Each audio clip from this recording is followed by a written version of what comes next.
Inquisitor, meet Hawke, the champion of Kirkwall. Though I don't use that title much anymore. Hawke, the Inquisitor. I figured you might have some friendly advice about Corypheus. You and I did fight him, after all.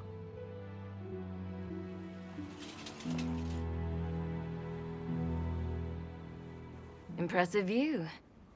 Reminds me of my home in Kirkwall. I had a balcony that overlooked the whole city. I loved it at first. But after a while, all I could see were the people out there depending on me.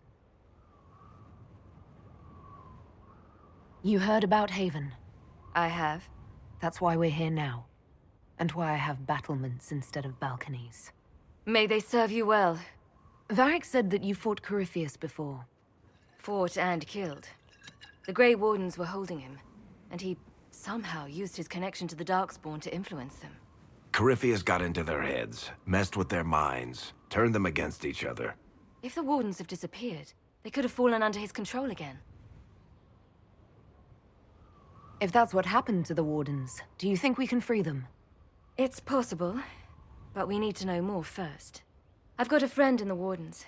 He was investigating something unrelated for me. His name is Stroud. The last time we spoke, he was worried about corruption in the Warden ranks. Since then, nothing. Corypheus would certainly qualify as corruption in the ranks. Did your friend disappear with them? No. He told me he'd be hiding in an old smuggler's cave near Crestwood.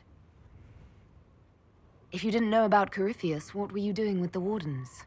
The Templars in Kirkwall were using a strange form of lyrium. It was red. I'd hoped the Wardens could tell me more about it. Corypheus had Templars with him at Haven. They looked like they'd been exposed to the lyrium you describe. Hopefully, my friend in the Wardens will know more. I appreciate the help. I'm doing this as much for myself as for you. Corypheus is my responsibility. I thought I'd killed him before. This time I'll make sure of it. Inquisitor. You said you thought you killed Corypheus. The Grey Wardens had him imprisoned. They used my father's blood in a ritual to seal Corypheus inside. But he could still reach out and influence the Warden's thoughts. He sent them after me. And I didn't just think I killed him. When the fight was done, he was dead on the ground. Maybe his tie to the Blight somehow brought him back, or maybe it's all Tevinter magic, but he was dead, I swear it. And where did you go after the mages rebelled? I heard the Chantry might be sending an exalted march to Kirkwall to put down the rebellion. I hoped that leaving would save lives and force the Divine to divide her forces to come after me. As it turned out, I needn't have bothered. All the circles started rising up, and the exalted march never came. I'd like to know more about Anders. What was he like? I don't know if there ever was just an Anders. He was crazy. By the end, there was nothing left in him, except this insane need to start a war no one could win. I heard you had family and friends in Kirkwall. Where are they now?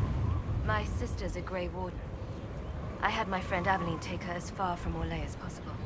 When all the Wardens started acting strangely, I had to keep my family safe.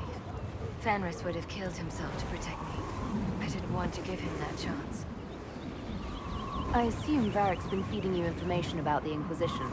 What did he say about me? Only good things, I promise. I was a little surprised, actually. Varric isn't one for religion in general, but he thinks highly of the Inquisition. I think the exact phrase was, has a good shot at fixing Blondie's mess. We'll talk later. I'll meet you at Crestwood.